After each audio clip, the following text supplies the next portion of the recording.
જય ગજાનન. વિદ્યાર્થી મિત્રો, આજે આપણે ક્લોઝ પેકિંગ પ્રકારની રચનાનો અભ્યાસ કરીશું.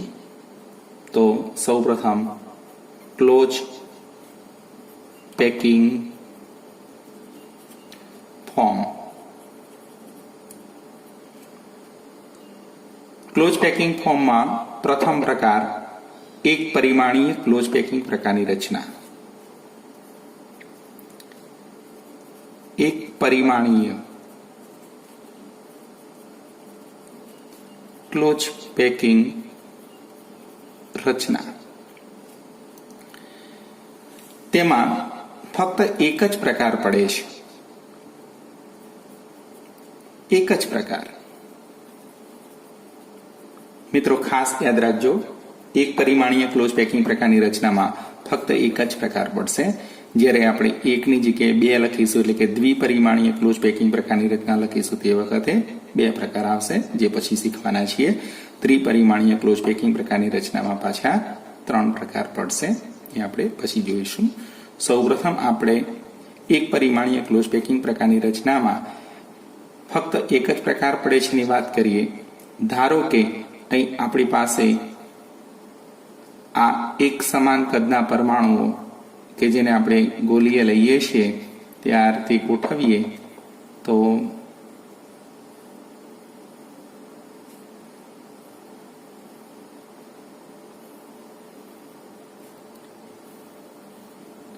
આ રીતની રચના પ્રાપ્ત થઈ. આ એક પરિમાણીય ગોલીય રચના છે. બધા જ પરમાણુ એક સમાન વિચારીએ, એ અથવા તો બે અલગ અલગ પ્રકારના પરમાણુ વિચારીએ તો એ પાછો અહીંયા આપણે બી કરી દઈએ, પાછો એ બી, એ બી. આ બે પૈકી કોઈ પણ પ્રકારની રચના આપણે લઈ શકીએ. અહીં એ બી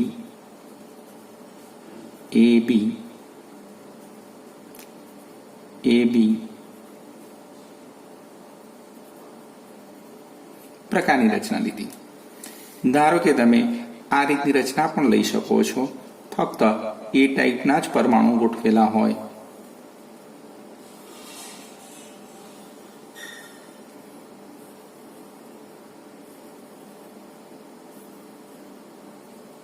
બધા જ એ ટાઈપના પરમાણુ ગોઠવેલા હોય.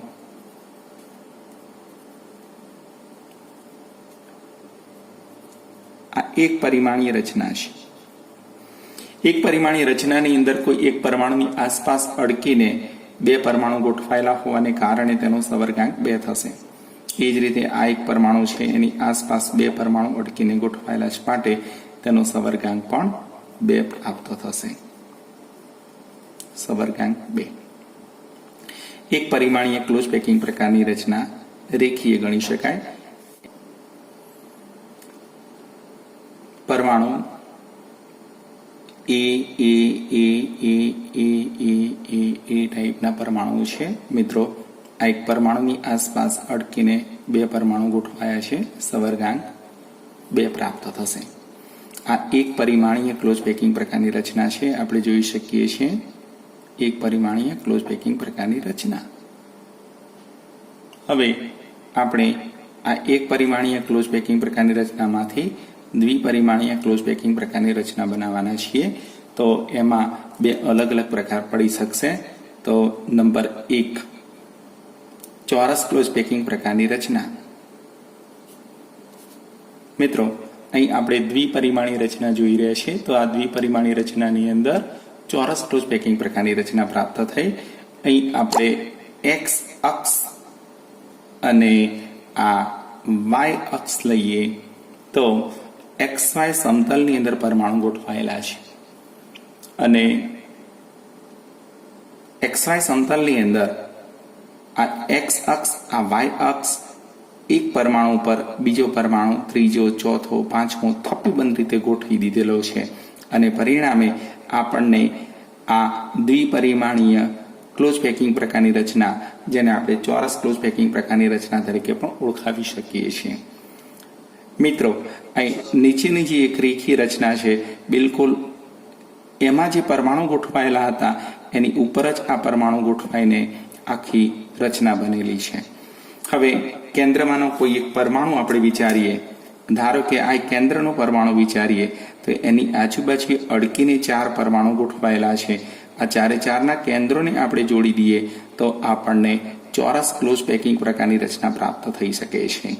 મિત્રો, અહીં આ એક પરમાણુ એની આજુબાજુ અડકીને આ 4 પરમાણુ ગોઠવાયેલા છે, એ ચારે ચારના કેન્દ્રોને જોડતા આપણને ચોરસ ક્લોઝ પેકિંગ પ્રકારની રચના પ્રાપ્ત થાય છે અને માટે સવર્ગાંક અહીં આપણને 4 પ્રાપ્ત થશે અને પ્રાપ્ત થતી રચનાને આપણે ચોરસ ક્લોઝ પેકિંગ પ્રકારની રચના તરીકે ઓળખાવી શકીશું। મિત્રો, બીજી એક રચના પણ આપણને પ્રાપ્ત થવાની છે, જેમાં આ જે થપ્પીબંધ જે ગોઠવણી થયેલી હતી એની જગ્યાએ સ્ટેગર્ડ રીતે ગોઠવણી થશે અને પરિણામે આપણને બીજી એક રચના હેક્ઝાગોનલ ક્લોઝ પેકિંગ પ્રકારની રચના પ્રાપ્ત થશે। ચેક કરીએ તો નંબર 2 હેક્ઝાગોનલ ક્લોઝ પેકિંગ પ્રકારની રચના। તો અહીંયા આપણને હેક્ઝાગોનલ ક્લોઝ પેકિંગ પ્રકારની રચના પ્રાપ્ત થઈ રહી છે।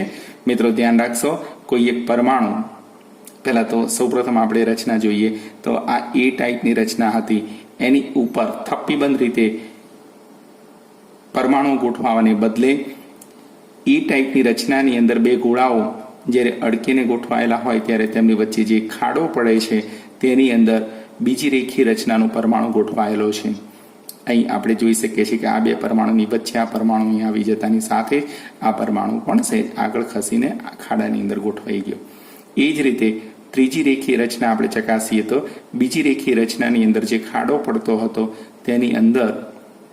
તેની અંદર એ પરમાણુ ગોઠવાતા બિલકુલ આ એ ટાઈપની રચના જેવી જ અહીં આ એ ટાઈપની રચના પ્રાપ્ત થઈ, જ્યારે આ 2 એ ટાઈપ વચ્ચે બી ટાઈપની રચના એ સહેજ સરકેલી છે, સહેજ ખસેલી છે એવું આપણે અહીં કહી શકીએ છીએ। તો મિત્રો, આ રચનાને આપણે એ કહીએ, વચ્ચેની બી કહીએ, પાછી ફરીથી એ, પાછી બી, પછી એ, તો એ બી ટાઈપની રચના અહીં આપણને સતત પ્રાપ્ત થતી જાય છે। કોઈ એક પરમાણુને આપણે ગણી લઈએ અને તેની આસપાસ અડકીને પરમાણુ ચકાસીએ તો 6 પરમાણુ છે અને 6 પરમાણુના કેન્દ્રને જોડતા આપણને એક ષટકોણ પ્રાપ્ત થાય છે અને માટે આ પ્રકારની રચનાને આપણે ષટકોણીય ક્લોઝ પેકિંગ પ્રકારની રચના તરીકે પણ ઓળખીએ છીએ। તો મિત્રો, યાદ રાખજો, આ એક પરમાણુની આસપાસ અડકીને 6 પરમાણુ ગોઠવાયેલા છે। હેક્ઝાગોનલ ક્લોઝ પેકિંગ પ્રકારની રચના અહીં આપણને પ્રાપ્ત થઈ છે। એકની આસપાસ 6 ગોળાઓ ગોઠવાયેલા છે અને માટે સવર્ગાંક 6 પ્રાપ્ત થાય છે। મિત્રો, અગાઉ આપણે જે રચના જોઈ, જે ચોરસ ક્લોઝ પેકિંગ પ્રકારની રચના અને આ રચના હેક્ઝાગોનલ ક્લોઝ પેકિંગ પ્રકારની રચના, પરમાણુ એકબીજા ઉપર થપ્પીબંધ રીતે ગોઠવાઈને સમતલીય ચોરસ ક્લોઝ પેકિંગ પ્રકારની રચના પ્રાપ્ત કરે છે।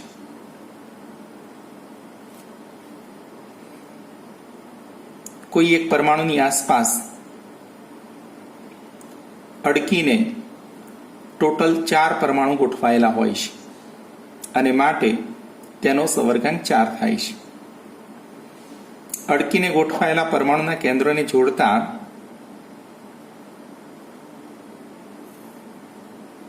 ચોરસ ક્લોઝ પેકિંગ પ્રકારની રચના પ્રાપ્ત થાય છે। મધ્યનો પરમાણુ એ જ સમતલમાં રહેલા અન્ય 4 પરમાણુ સાથે સીધા સંપર્કમાં હોવાથી સવર્ગાંક 4 પ્રાપ્ત થશે। મિત્રો, અહીં સમતલીય ચોરસ પ્રકારની રચના પ્રાપ્ત થાય છે। આપણે એમાં પેકિંગ ક્ષમતા વિશેનો અભ્યાસ કરીએ તો અહીં 4 પરમાણુ ના કેન્દ્રો અનુક્રમે એ, બી, સી અને ડી લઈએ તો સમતલીય ચોરસ ABCD એ 4 પરમાણુના કેન્દ્રો છે। સમચોરસ ABCD નું ક્ષેત્રફળ બરાબર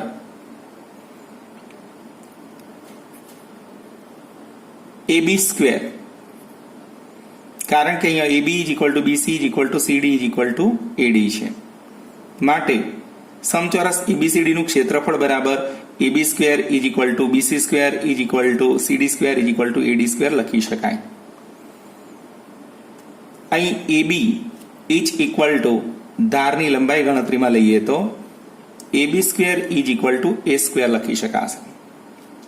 હવે અહીં A અને B કેન્દ્રોને જોડતા AB ધાર પ્રાપ્ત થયેલી છે, જે બંને પરમાણુ એકબીજાને સ્પર્શીને ગોઠવાયેલા છે, ત્યારે AB બરાબર 2R લખી શકાય.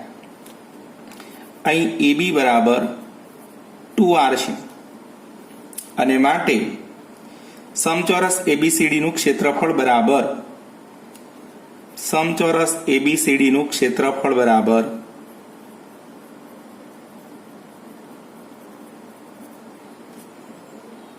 A square is equal to 2R કૌંસ બાર square is equal to 4R square લખી શકાય. હવે સમચોરસ ABCD માં સમાયેલા પરમાણુઓની સંખ્યા બરાબર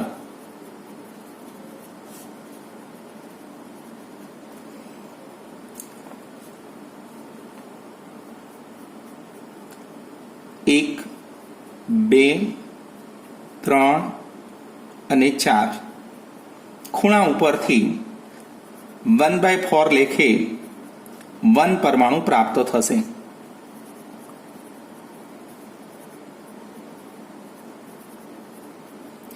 સમચોરસ ABCD માં એક પરમાણુ પ્રાપ્ત થાય છે.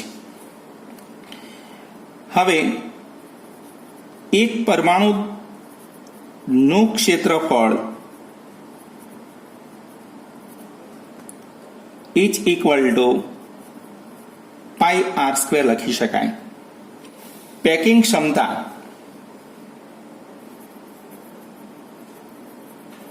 બરાબર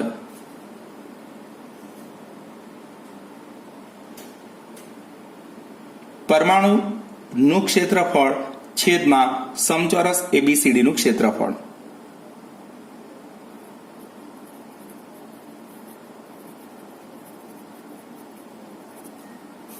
બરાબર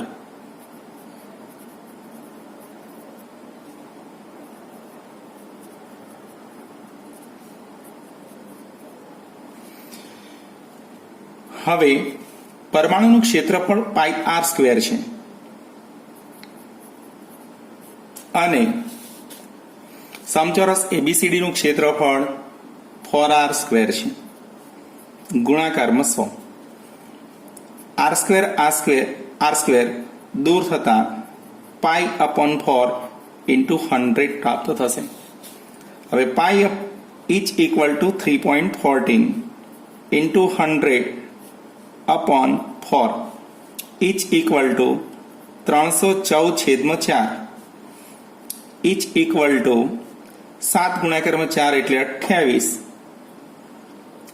વધી વધશે 3 4 એટલે 34 4 8 32 2 0 એટલે 5 78.5% અહીં પેકિંગ ક્ષમતા પ્રાપ્ત થાય છે. સમતલીય સમચોરસ પ્રકારની રચના હોય તો મિત્રો અહીં આપણને પેકિંગ ક્ષમતા 78.5% પ્રાપ્ત થશે. AIEEE ની અંદર 2013 ની અંદર આ પ્રશ્ન પૂછાઈ ગયો છે અને માટે એનું સોલ્યુશન કરાવવું આવશ્યક લાગ્યું અને માટે જ આ પ્રશ્નનું સોલ્યુશન આપણે કર્યું છે. મિત્રો અહીં આપણે એક ABCD સમચોરસ લઈ લીધો અને તેનું ક્ષેત્રફળ મેળવી લીધું. A² is equal to 2R કૌંસ બાર square is equal to 4R² અને સમચોરસ ABCD માં પરમાણુઓની સંખ્યા આપણે ગણતરીમાં લીધી તો 4 ખૂણા ઉપરથી 1/4 લેખે 1 પ્રાપ્ત થઈ. હવે એક પરમાણુનું ક્ષેત્રફળ લેવું હોય તો પરમાણુ અહીં વર્તુળીય છે, ક્ષેત્રફળ આપણે લેતા હોય તે વખતે πr² લઈશું તો અહીં આપણને ક્ષેત્રફળ પ્રાપ્ત થઈ જાય છે હવે પેકિંગ ક્ષમતા આપણે જ્યારે ગણતરીમાં લેતા હોઈએ છીએ ત્યારે પરમાણુનું ક્ષેત્રફળ છેદની અંદર સમતલીય સમચોરસ એબીસીડીનું ક્ષેત્રફળ ગુણાકારમાં 100 is equal to pi R square upon 4 R square into 100 is equal to pi by 4 into 100 is equal to 3.14 into 100 upon 4 is equal to 314/4 is equal to 78.5% પ્રાપ્ત થશે. મિત્રો હવે આપણે ષટકોણીય ક્લોઝ પેક પ્રકારની રચના બનાવેલી હોય તે વખતે તેની અંદર પેકિંગ ક્ષમતા કઈ રીતે પ્રાપ્ત થઈ શકે એનો અભ્યાસ કરીશું. સમતલીય ષટકોણીય જાળીદાર રચના ની અંદર એક જ સમતલમાં એક પરમાણુની આસપાસ 6 પરમાણુઓ ષટકોણના 6 ખૂણાઓ તરફ ફેલાયેલા હોય છે અથવા ગોઠવાયેલા હોય છે. હવે આની આસપાસ અડકીને 6 પરમાણુ ગોઠવાયેલા હોવાથી તેનો સવર્ગાંક 6 પ્રાપ્ત થાય છે. હવે આ ષટકોણીય રચનાની અંદર આપણે પેકિંગ ક્ષમતા સમજવાના છીએ. તો મિત્રો અહીં A, B, C, D, E, F એ ષટકોણના 6 અંત્ય બિંદુઓ છે અને એમને જોડતો એક ષટકોણ દોરીએ તો બિલકુલ બરાબર મધ્યની અંદર એક પરમાણુ ગોઠવાયેલો માલુમ પડે છે. હવે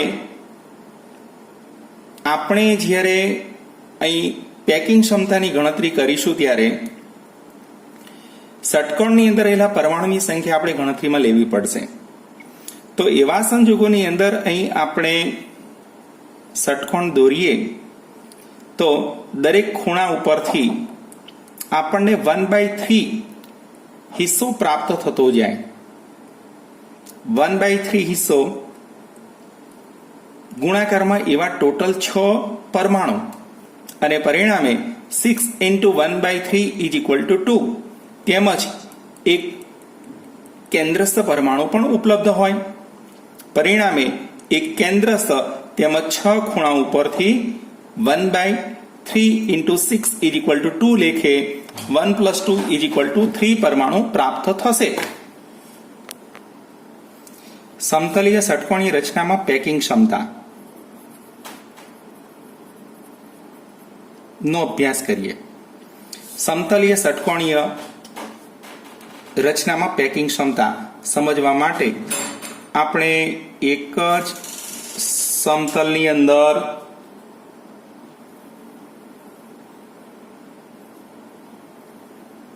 એક પરમાણુની આસપાસ ટોટલ 6 પરમાણુ અટકીને ગોઠવાયેલા હોય તેવી રચના અહીં આપણે બતાવીશું.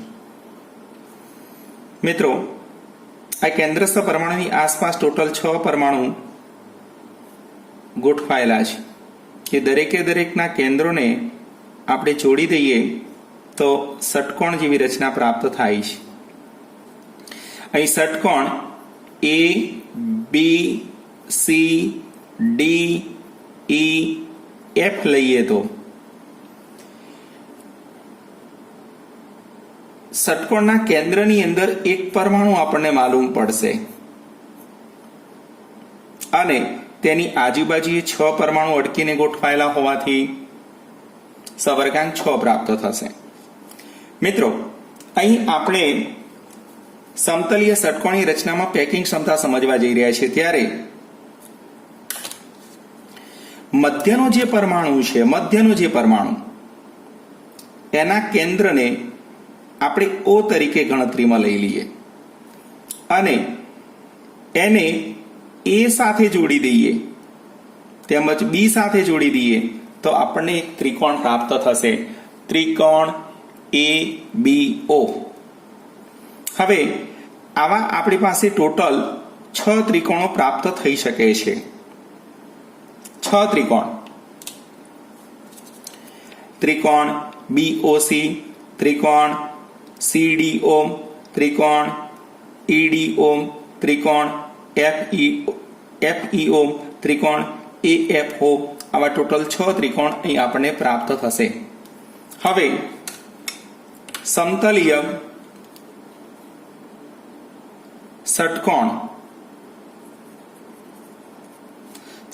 ષટકોણનું ક્ષેત્રફળ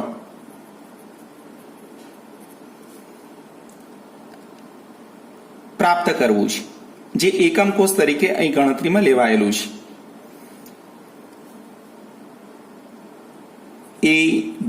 ABCDEF ષટકોણનું ક્ષેત્રફળ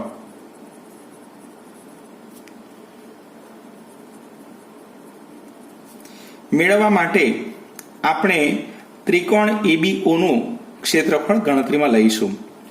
મિત્રો, અહીં ત્રિકોણ ABO માં દરેકે દરેક ખૂણા 60 ડિગ્રી છે અને પરિણામે ત્રિકોણ ABO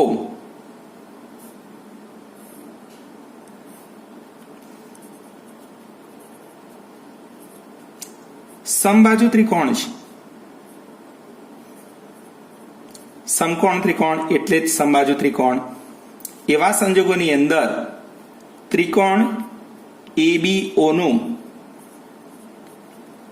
ક્ષેત્રફળ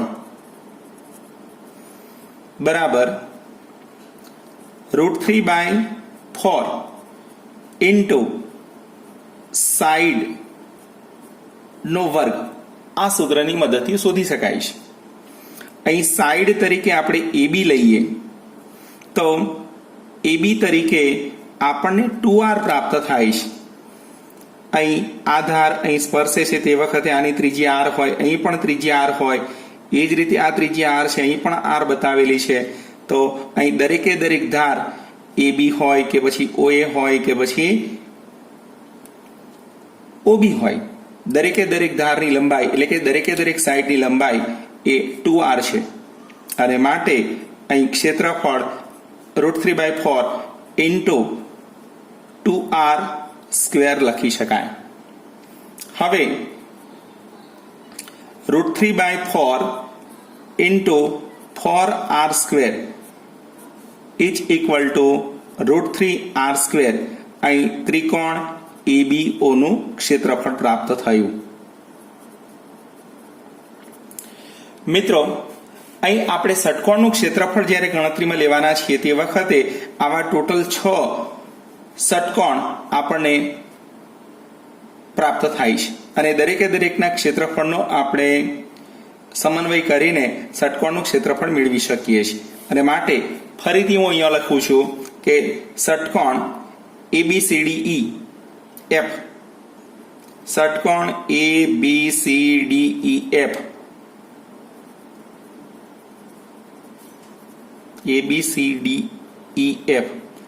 નું ક્ષેત્રફળ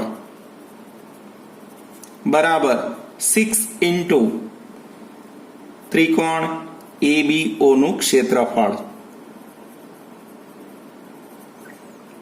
6 ઇન્ટુ ABO નું ક્ષેત્રફળ પ્રાપ્ત થયું છે √3R સ્ક્વેર. મિત્રો, અહીં આપણી પાસે ષટકોણ ABCDEF લખીએ છીએ તે વખતે તેની અંદર 6 ખૂણા ઉપરથી પ્રાપ્ત થતા પરમાણુની સંખ્યા ષટકોણમાં રહેલ પરમાણુની સંખ્યા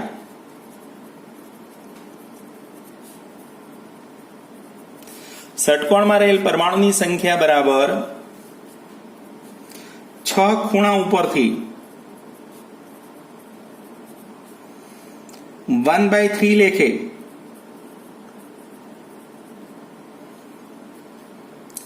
6 ઇન્ટુ 1/3 ઇઝ ઇક્વલ ટુ 2 તેમજ એક કેન્દ્રસ્થ પરમાણુ હોવાથી એક આમ ષટકોણમાં આપણને ટોટલ ષટકોણમાંથી પ્રાપ્ત થયેલ કુલ પરમાણુ બરાબર 3 થશે. અહીં ષટકોણ ABCDEF ની અંદરથી પ્રાપ્ત થયેલ પરમાણુની ટોટલ સંખ્યા 3 પ્રાપ્ત થશે. 3 પરમાણુનું ક્ષેત્રફળ બરાબર 3 into પાઈ r² લખી શકાય. સમતલીય ષટકોણીય રચનામાં પેકિંગ ક્ષમતા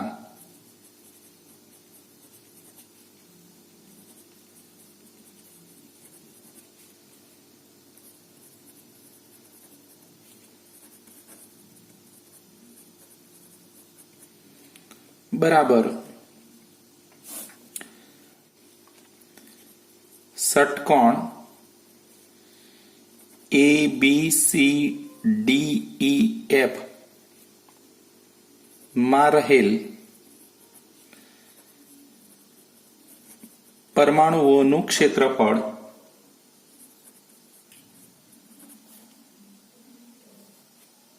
છેદમાં